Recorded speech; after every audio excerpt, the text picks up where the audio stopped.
Hello everyone, I'm Omar Manajis from next Lebanon, and I'm here to present the effects of impurities on electric field distribution and high voltage XLPE insulation.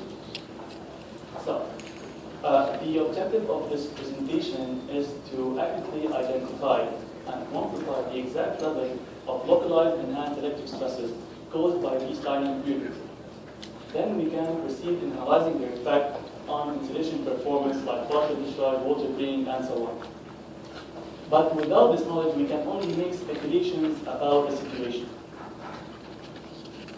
So, here's the outline of the presentation. First, we'll have a small introduction. Then we'll talk about the cable under study. Then stresses in XLPE, stresses in contaminated XLPE. After that, we'll analyze the results before going to the final conclusion. So first, the introduction.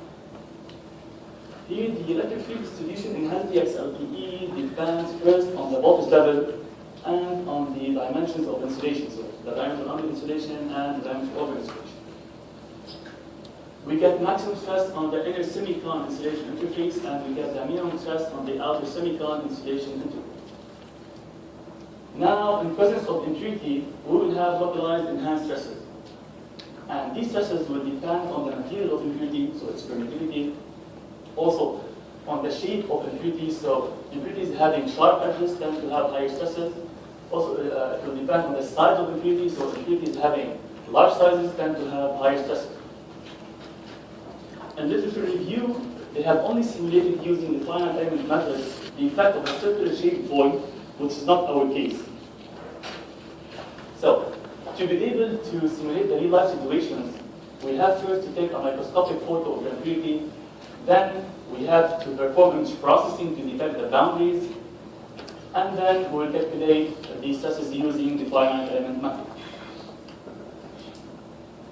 So now we're going to talk about the cable under study. So, our cable is 1 by 1,200 square millimeter, copper conductor, 132 kV.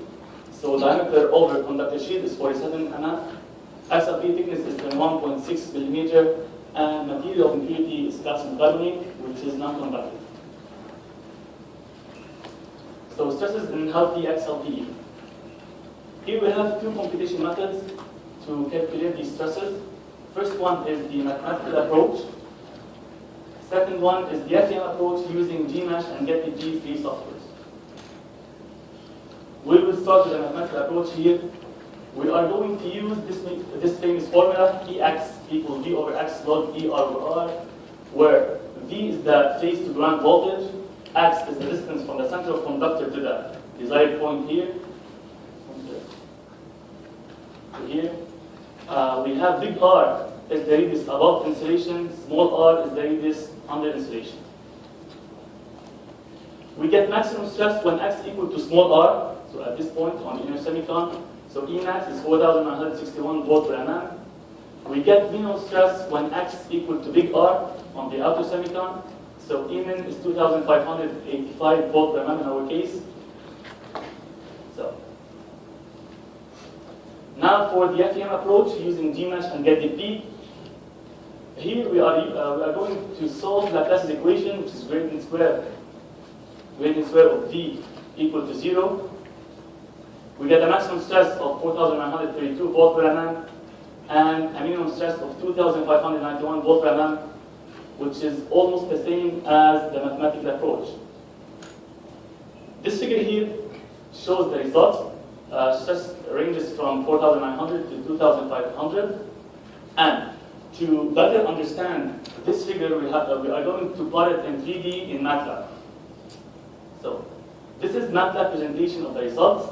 Here we can see this is the inner semicon. This is the radius of the conductor and the cable, and this is the intensity of electric stress. Here we have on the inner semicon the high stress of 4,900 volts per mm. Then stress decays until it reaches its minimum on the outer semicon with about 2,500 volts per mm. Now stresses in contaminated XLPE. So, to be able to calculate these stresses, we are going to follow this methodology. So, First, we have to identify the nature of contamination. Then, after that, we have to take a microscopic photo of the contamination. Next, we have to perform image processing to detect the boundaries. After that, we have to create this communication algorithm between the image processing tool and the FEM tool. And finally, we will perform the computations using the FEM. So, first, with the nature of contamination, this figure here shows, this small dot is the impurity. So, after performing the FTIR on this black spot, we get calcium carbonate. Okay, so, next, we have to take this microscopic photo of it. So, this is the microscopic photo of the impurity using this high-tech light microscope. We can see the different impurity components here and also the scale of 50 micrometer. After the microscopic photo, now we have to perform the image processing. So, this figure here is the result of MATLAB image processing. Of course, MATLAB was used. We also used canny edge detection algorithm in order to determine the size of each of the components. Also, here scale should be maintained because this figure will be put in the real cable later on to calculate the stresses and its exact location in the cable. So, now we have to create the communication algorithm. So, the objective here is to integrate MATLAB image processing tool with GMesh and XLPE simulation tool. The problem here is in the differences between MATLAB and GMesh in reading the image. This is how MATLAB reads the image. So it's column by column. So 1, 2, 3, 4, 5, 6. It's column by column matrix. And this is how GMesh reads it. So it reads it in that way. So GMesh needs the points to be provided in the way they are connected, not like this here. So it should be 1, 2, 3 to close the loop. And the communication algorithm solve this issue. So, after learning this algorithm, MATLAB will generate a text file. And this text file will be opened in GMesh and XLPE. And this is the results here. It is similar to MATLAB version. And this validates our work. So, after that, we go to calculating these stresses using the finite element method. Here, it's the same as the healthy case. So we have to use Laplace's equation, which is gradient square of v equal to 0. But here, we have to introduce permittivity because we have two different materials for the boundary condition. So XLPE permittivity is 2.5, calcium carbonate is 8, and also the distance from the inner semicon to the impurity is 11 millimeters. So here, this is the inner semicon and this is the impurity, and the distance here is 11 millimeters. This figure here shows the results of the simulation, and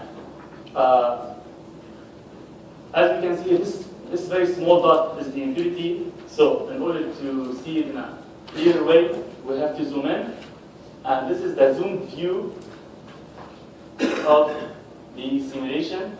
We can see here regions of high stress and regions of low stress. Now, we'll move on to analyze the results. Here we have high stresses at sharp edges. As you can see here, we have here sharp edge, sharp edge. All of these sharp edges, they have high stresses. And like smooth edges, they have low stresses, as here. Also, vertical regions have higher stresses than horizontal regions. If you look at these two regions here, this one here, and this one here, they have higher stresses than the other horizontal region between these two components. This is the area of the high stress at this point, so it's also a zoomed view here. And this is the area of the lowest stress. It's flat, it's not a sharp edge, it's very flat. So, also here, to better understand it, we are going to plot it in 3D using MATLAB. And this is MATLAB presentation. Again, same as the healthy case, we have here the inner semicon stress is at 4,124. The outer semicon stress, which is this one, is at 2,597. We have the maximum stress at impurity of about 6,761, which is even higher than the maximum on the inner semicon. And also, on the impurity, we get a minimum stress of 1,118 volt per mm, which is this minimum, which is even lower than the minimum on the outer semicon. So, also here, to better compare it, we have to check the stress in healthy case at the same location of impurity in the contaminated case. So, the impurity here is at 11 millimeter. So, we are going to calculate the stresses here in the healthy case at 11 millimeter. We already calculated the inner semicon and the outer semicon stress, min and max. Now, we are going to use the mathematical approach at 11 millimeter to know the stress here. So, this is the mathematical approach, same formula. We set x to r plus 11, so this is x equal to r plus 11 millimeter, and we get the stress of 3,379 volt per mm compared to the maximum stress at impurity of 6,761 volt per mm, so it's almost half. Okay? So, this table summarizes the results. This is the healthy case, this is the contaminated case. Conductor sheet stresses, almost the same in both cases, 4,900. Insulation sheet stresses, also almost the same in both cases, healthy and contaminated, 2,500. Maximum stress at impurity in the contaminated case is 6,761, and the stress in healthy case at the same location of impurity is 3,379. The minimum stress in the contaminated case is 1,118. So again, we know that the maximum stress is higher than both stresses on the inner semicon, and the minimum stress is even lower than the minimum stresses on the outer semicon. So now for the final conclusion, here we have localizers are accurately identified. So from this point, we can proceed for further analysis of their effect on water discharge, water treating, and so on. So this gives us a very strong base for our further analysis. Second point here, closeness within the impurity component is a very important factor. So the closer they are, the higher the stressors. Third point, maximum and minimum stresses are located in impurity vicinity, and it's not on the inner semicon and the outer semicon. Thank you for listening, and it's time for questions.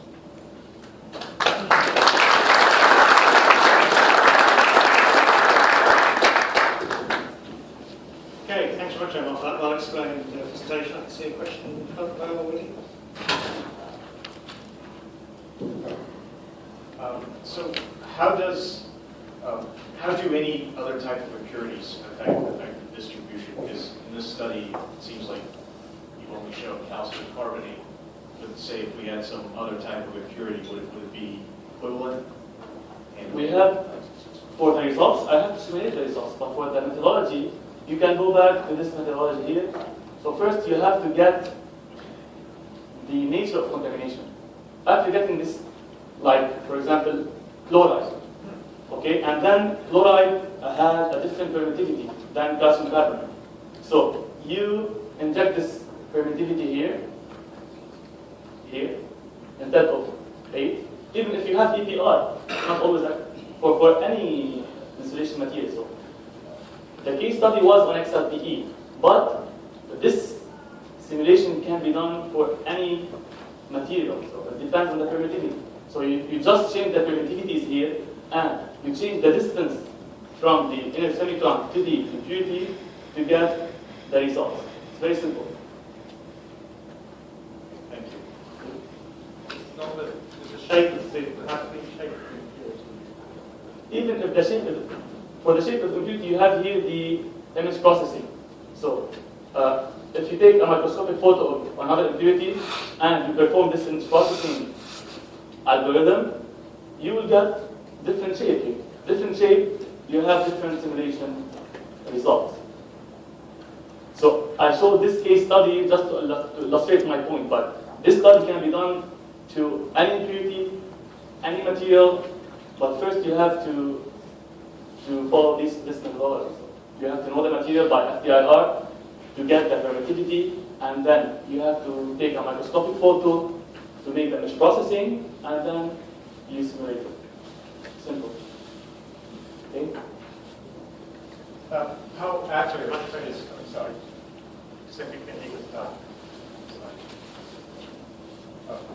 how accurate is this simulation? So, have you tested it in the actual samples? So when we compared here the healthy case, we go back to the healthy case. Here, we got almost same results. So here it's 4,132, 2,591. In the healthy case,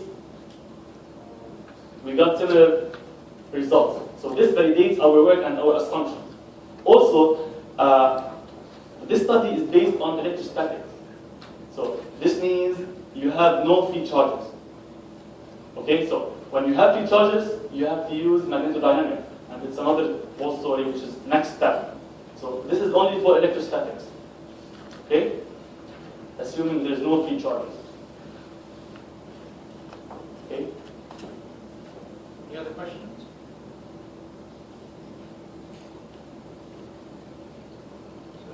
How's this being applied in the real world in production?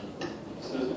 How are you taking these results and these models and then using them in real world production applications? This won't help in production. It will help you, for example, when you have a case with impurity. Should I replace this cable, or it is still performing good? So you have to make this. Let me go for the next here for analyzing the effect of these high stresses on the insulation performance. Like we know, like we know, like in ICA standard, they specify 8 kV per mm as a maximum in high voltage on the insulation. So it has been shown here that even this high stress, even these impurities, okay, it had localized enhanced stresses, but it didn't even reach 7 kV per millimeter. So from an electrostatic point of view, it's fine. You can use this cable. You shouldn't replace it. Okay? Any final questions? Okay, thanks so much again. Okay. Thank you.